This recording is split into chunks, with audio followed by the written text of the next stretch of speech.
tardes, ¿qué tal? Bienvenidos a Espacio Abierto. La semana que viene tendrá lugar aquí en Galicia las pruebas de acceso a la universidad.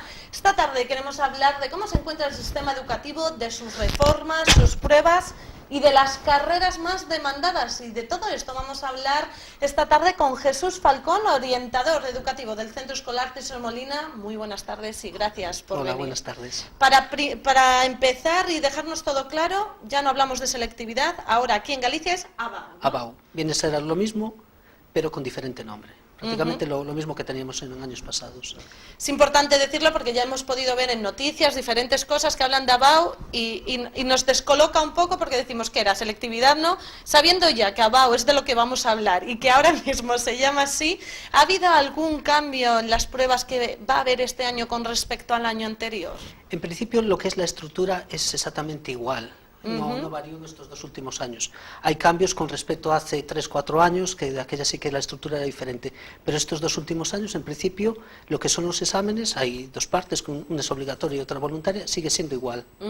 Lo que sí, se pueden examinar de la segunda lengua extranjera que hayan cursado para mejorar su puntuación. Sí. ¿Esto es nuevo de este año o ya venía del año pasado? Este año se pueden examinar de esa segunda lengua extranjera. Otros años también, que venía recogido en la normativa, que también se podían examinar. ¿Lo ves? Este es el problema. Tenemos ese lío. Hemos podido leer en la prensa que este año, como novedad, estaba esta opción de la lengua extranjera, pero también por otros medios comentaban que ya era. Por eso mismo ya aprovechábamos para ir desgranando estas pequeñas dudas que estamos teniendo con el sistema educativo tan cambiante. Por otro lado, la Comisión Interuniversitaria de Galicia, organismo encargado de realizar y corregir las pruebas de acceso a la universidad, exigía este año a los alumnos que se presenten a selectividad con las orejas libres, pelo largo, sin que se lleve el pelo largo y suelto, no llevar relojes. Claro, venía especificado en la normativa que nos mandaron a los centros. Primero, lo que me comentabas de los pabellones auditivos despejados, pues para evitar posibles casos pues de gente que lleva un pinganillo o cualquier auricular donde le puedan llevar información desde fuera. Decían que iban a insistir mucho y lo iban a revisar. Otro lado es el tema de los smartphones o los relojes también inteligentes, los smartwatches, que iban a controlarlo mucho. Primero, antes se podía acudir con el teléfono, siempre que estuviera apagado. Ahora lo hicieron más restrictivo y ni siquiera se puede llevar el teléfono. No sé cómo lo van a controlar, pero en la normativa viene. Este es el problema, que ante las nuevas tecnologías, nuevas novedades, avanzamos. Claro, ¿cómo se combate con esto? Cada vez el poder copiar está más fácil. De hecho, hace años los pinganillos también se contaba con ellos, tenían la posibilidad de que se pudiera contar y utilizaban inhibidores. Ahora, ¿qué parece? Que ahí incluso se puede superar estos inhibidores y por si acaso lo mejor es tener los pabellones auditivos al aire para evitarlo. Sí, pero bueno, yo creo que siempre la picaresca va muy por delante de todo esto. Es muy difícil controlar relojes, calculadoras, los pabellones auditivos. Cuando estás en un aula igual con 80 alumnos y son 3 o 4 personas las que se dedican del tribunal a controlar, es muy difícil. Me comentabas que se comentaban los alumnos que se decía, mirad, no merece la pena copiar porque te estás jugando que te puedan suspender esta prueba. Efectivamente, ya no es que si te pillan copiando es una calculadora que no se puede llevar o un reloj o el móvil, te vayan a poner un 0 en ese examen. Es que la normativa ahora mismo viene que incluso te puede expulsar de la selectividad o de lo que hablamos de la ABAU, con lo que todo eso supone. Jugarte un año o la siguiente convocatoria en septiembre, teniendo en cuenta que en septiembre ya hay muchas carreras a las que no puedes acceder. Este es otro tema que piden muchas comunidades autónomas, el hecho de que esta prueba extraordinaria no sea en septiembre, sino que se haga antes. De hecho, creo que concretamente en Galicia se hace en septiembre, pero ahora hay 10 comunidades que la convocatoria extraordinaria la llevan a cabo en julio. ¿Qué cree que es mejor? A ver, lo que tenemos ahora es un sinsentido. Los alumnos que ahora en septiembre vayan a ir a la universidad, aunque aprueben, igual hasta primeros de octubre no pueden empezar las clases y ya llevarían de aquello un mes de retraso con sus compañeros. Lo que nos van a proponer, me parece que ahora hablándolo la Junta, las universidades con los sindicatos, es adelantar el calendario. La convocatoria extraordinaria de septiembre, pasarla a junio. Y lo mismo haríamos nosotros con los exámenes. Los exámenes de personas que tengan asignaturas pendientes en septiembre, adelantarlos para antes de la selectividad para que se pudieran presentar. Y así un poco coordinar el calendario con la selectividad y con las universidades. Que esto sería lo idóneo para que no hubiera ese problema y otra vez la posibilidad de perder ese año por no conseguir lo que uno quiere. Claro, aunque bueno, si una persona aprueba ya en junio la selectividad, esa persona opta a una plaza con mayor preferencia que una persona que la aprueba en la convocatoria de julio. Ese problema seguiría existiendo. ¿Qué pasa? Que si lo adelantan, la persona que aprueba la convocatoria extraordinaria sí que podría comenzar las clases con el resto de sus compañeros. Con respecto a las materias obligatorias a realizar en esta prueba en la BAU, ¿cuáles son? Mira, son primero las 3 lenguas, castellano, gallego, inglés, luego tienen historia de España y luego una que entra de la forma obligatoria, pero va variando, que son las matemáticas. Aquellos que van por ciencias hacen matemáticas 2, aquellos que van por humanidades y ciencias sociales se llaman matemáticas aplicadas a las ciencias sociales, y los que van por humanidades tienen latín. Esas son asignaturas obligatorias que tienen que realizar todos. Todos ellos. Luego entra la parte, esta sería la parte obligatoria, la voluntaria, se pueden presentar o no, y son un mínimo de 2 a 4 exámenes como máximo, que solo cuentan si tienen un 5 o más. No contarían negativos si tienen un 1, un 2, un 3. Por lo tanto, desde el centro educativo entiendo que se anima a todos ellos que por lo menos lo intenten. Claro, efectivamente, no tienen nada que perder. Y es esa parte donde se juegan mucho de la nota de selectividad. Esa parte es la que permite pasar al alumno de tener un 10 a tener un 14. Eso es la pregunta. ¿Cuál es la nota máxima que se puede conseguir y cuál es la nota que estás aprobado por los pelos, vamos? Bueno, mira, la nota máxima es un 14. Sí. Prácticamente imposible, porque tendrías que tener un 10 en bachillerato, un 10 en selectividad y haber sacado 2 dieces en la parte esta que decimos que es voluntaria. La nota mínima, hay gente que con un 4 en selectividad puede acceder al sistema universitario, siempre y cuando la media con la nota de bachillerato le dé un 5. ¿Vale? Entonces, creo que estaba calculado, si un alumno de bachillerato saca un 5,67, aprobando con un 4 a selectividad le daría acceso. Si en bachillerato tiene un 5,65, creo que era el límite, ya no le daría, le quedaría un 4,99 de nota media y no podría acceder. A menos de una semana de esa prueba, ¿qué le recomendarías a los alumnos? ¿Qué deben de hacer para evitar esos nervios? ¿Qué es lo que no deben de hacer nunca? Siempre dicen que antes del examen que no se pongan a repasar, que ya está. Cuéntanos, para todos aquellos que estén ahí en el momento, ¿qué es lo que tienen que hacer? Bueno, lo que dices tú, lo primero, repasar, pero nunca, dejarlos nunca para el día antes, nunca tocar los libros. Porque lo único que te vas a encontrar es que vas a ver que hay temario que no controlas o que no has estudiado de forma conveniente, entonces te va a poner mucho más nervioso antes de la prueba. Otras cosas que yo les digo es, entre exámenes siempre tengo un periodo de descanso de media hora, que no hablen de todo menos del examen. Es muy típico salir del examen de matemáticas, es decir, a mí me dio un 5. Es inevitable. Inevitable. Si tú dices que te dio un 5 y a mí me dio un 3, ya está. Yo voy a entrar con el pie cruzado para el siguiente examen, voy a entrar enfadado, nervioso, y es una tontería porque lo que has hecho ya no puedes cambiar. Entonces, siempre les recomiendo que no hagan nada y luego que intenten descansar, que es fundamental. Un poco difícil, porque se están jugando mucho. Sí. La posibilidad de quedarse por la noche estudiando no se contempla. Para nada. De hecho, es lo peor que pueden hacer. Porque la selectividad empieza a las 9 de la mañana, igual algunos tienen hasta la tarde. Es una jornada muy, muy larga, donde entran muchos factores en juego, pues los nervios, el cansancio. Estar sin dormir es un riesgo muy, muy, muy tonto al que yo, siempre les recomiendo que no se expongan. Primero, porque lo que estudian no lo van a consolidar durante la noche, las neuronas no van a estar preparadas para aceptar ese conocimiento, y que después van a llegar mucho más agobiados, cansados, nerviosos al examen. Entonces, lo que no han hecho hasta ahora, yo les recomendaría que nada. Y luego relativizar mucho lo que es la selectividad. Si miramos las estadísticas, de cada 100 alumnos la selectividad la aprueba un 90 y pico %. Lo difícil ha estado en el curso. Claro, lo difícil ha estado en el curso, o lo difícil es sacar una nota muy, muy alta en selectividad. Lo que es aprobarla no es complicado, ya te digo, en torno al 90-95% de ellos la suelen superar. Con respecto a la temática, parece que siempre se centran en temas de actualidad. Con ese comentario de texto hemos podido ver en otras comunidades autónomas que ya han comenzado esas pruebas. Parece que los temas de este año son el feminismo y la independencia. Sí, pero bueno, te digo, nunca nos podemos fiar. Sí que muchas veces suelen tirar de temas de actualidad, pues esto, pues hoy en día pues podría ser lo que decías tú, de la independencia, el feminismo, pero como cada examen de cada comunidad lo hace un tribunal diferente, igual el que tiene en Cataluña, el que tiene en Madrid o el que tenemos aquí, son temas totalmente diferentes. Con respecto a las carreras, ¿cuáles son las carreras, bueno, en este caso, pues los grados que tienen mayor inserción laboral en Galicia? Inserción laboral, pues fíjate, yo creo que empezaríamos primero con lo que son las ingenierías informáticas, tiene una inserción laboral altísima. Y aunque todavía no hay ninguna promoción fuera, hablan muy bien del doble grado que existe en la Universidad de Santiago, que es de Física y Matemáticas. También hay que decir que es el grado que tiene la nota de acceso más alta de toda España. ¿Con qué nota de acceso tiene? Pues creo que andaba en un 13,3, si no me equivoco. Uf. O sea, tendrías que tener un bachillerato de 10 y bordarlo también en la parte de la selectividad. Son muy poquitas plazas y eso hace que la nota de acceso aumente muchísimo. Creo que son un total de 20, 25 plazas. Difícil. Estas son las que mayor inserción laboral tienen, pero ¿cuáles son las más demandadas?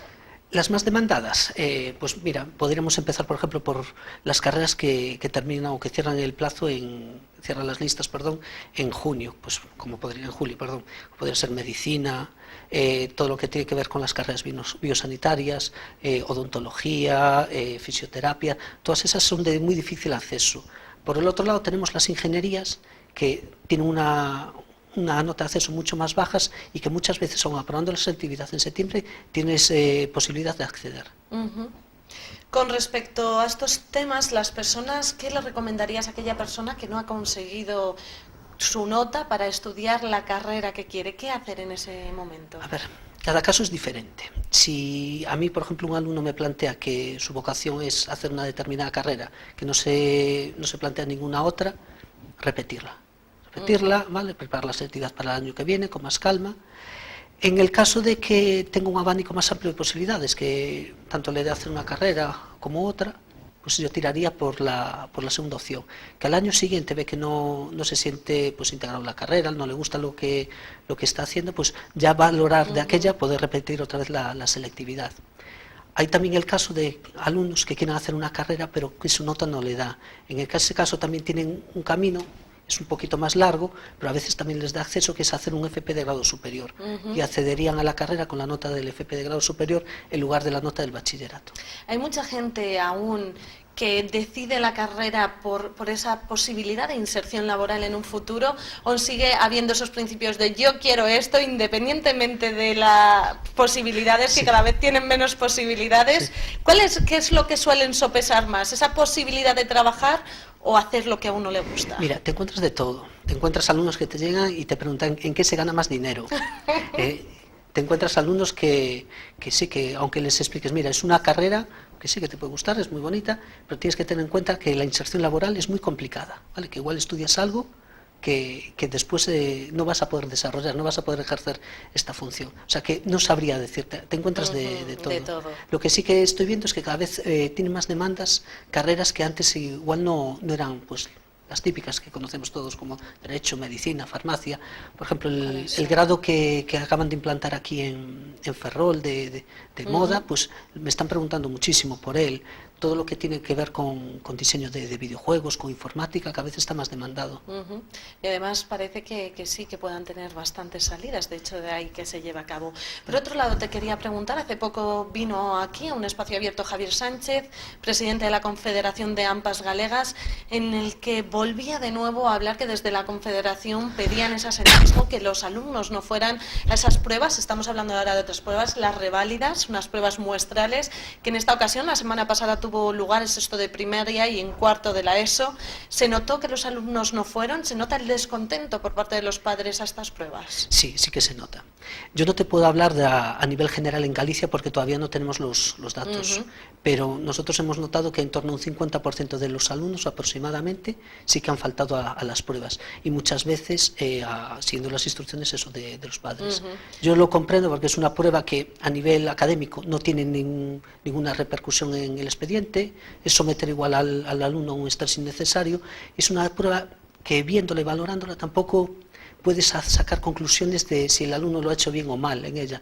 No creo que un alumno que lo haya hecho mal sea significativo eso. No quiere decir que vaya a ser un mal alumno o mal estudiante. Igual que el que lo haya hecho bien no quiere decir eso. Aun por mucho que intenten decirnos que valoran competencias y todo eso.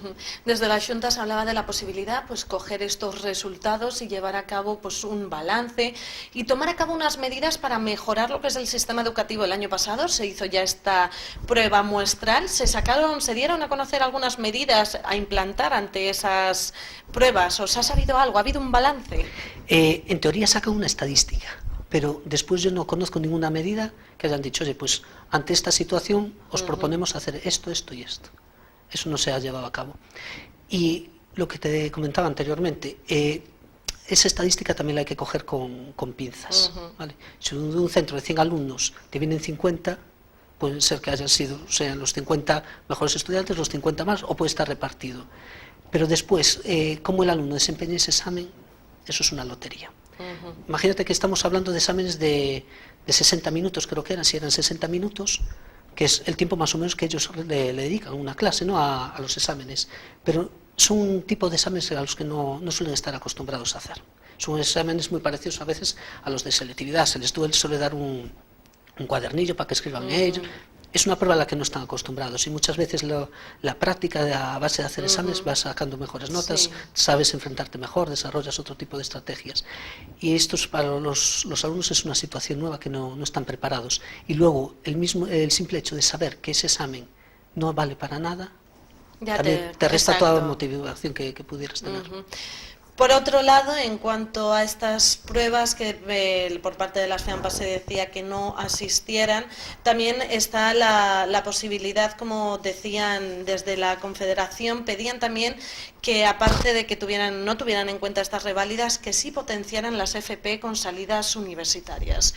¿Cómo ven esta formación profesional? Necesaria, muy, muy necesaria.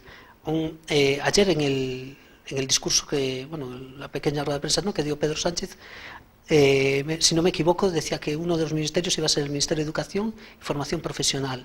Yo creo que la formación profesional es una de las grandes olvidadas en la educación. Yo creo que es un aspecto a fomentar pero tremendamente. Tal y como están montadas hoy en día, tiene una duración de 2 años y es eminentemente práctico. Es una salida muy, muy buena para muchos de nuestros alumnos. Además es muy práctico.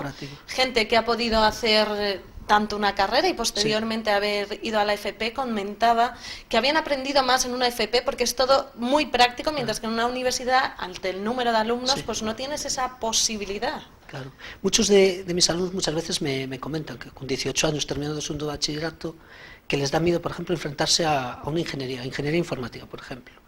Que cómo valoraríamos, ¿no?, si hicieran, por ejemplo, un grado superior pues en algo relacionado con informática. Bueno, pues estamos viendo después de que pasan varios años, hablando con esos alumnos, que me dicen que es todo un acierto. Primero, porque llegan con más conocimientos a la ingeniería. No empiezan desde cero como pueden empezar los alumnos de segundo de bachillerato con selectividad. Y luego llegan mucho más maduros. Parece que no, pero no es lo mismo empezar una carrera con 18 años que con 20. Y además tienes la posibilidad de hacer prácticas en una empresa. Creo que andan en torno a las 300, 400 horas. De 2.000 que tiene un FP es una carga muy importante. Por otro lado, y aprovechando ya para terminar este espacio abierto, te quería preguntar, con esta moción de censura, a cambio de gobierno, ya se hablaba de esa derogación de la LOMCE e instaurar de nuevo la LOE. ¿Qué supondría para los alumnos este nuevo cambio? Pues seguir en la incertidumbre donde estamos, seguir en la incertidumbre. Yo siempre que hablo con los padres en las charlas de orientación que hacemos en el colegio, siempre les digo, yo la información que os doy es a día de hoy. Igual la semana que viene es otra totalmente diferente. No os podemos asegurar nada. Estamos viendo que hay cambios pues a nivel de las pruebas de diagnóstico, que al principio nos decían que iban a tener pues un aspecto académico, que iban a valer para conseguir el título. Ahora nos dicen que tiene un aspecto muestral, que no van a valer para nada más que para estadísticas o para plantear líneas de actuación. Entonces, hablar de lo que pueden hacer, hombre, yo escuché en el mes de marzo, creo que fue, que decían que querían derogarla, pero tal y como está la política y tal y como están trabajando con la educación en los últimos años, yo no me atrevería a decir nada. Yo, haciendo un repaso, creo que llevamos 7 leyes educativas desde 1970 o 1980.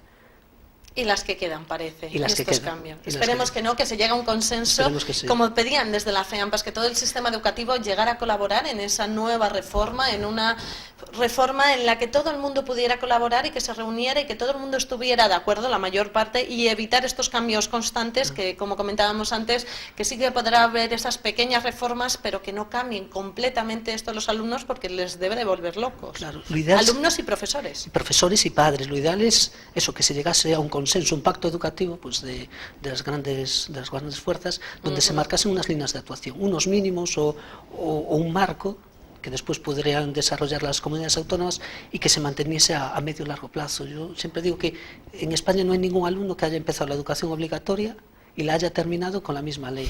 Y eso es muy, muy significativo. Vemos que hay otros países que, con sus virtudes y sus defectos, mantienen las leyes educativas durante más largo periodo. Así nunca podemos saber si una ley es buena o mala. Sí, se cambia constantemente. Sí, se cambia constantemente. Jesús Falcón, ha sido un placer tenerte esta tarde aquí en Espacio Abierto. Muchas gracias. Gracias a vosotros. Y muchísimas gracias a todos ustedes. Ya saben que nos pueden seguir en nuestra página web www.ofrol.es. También nos podrán encontrar a través del canal a la carta en YouTube, en las propias redes sociales. Que tengan muy buena tarde.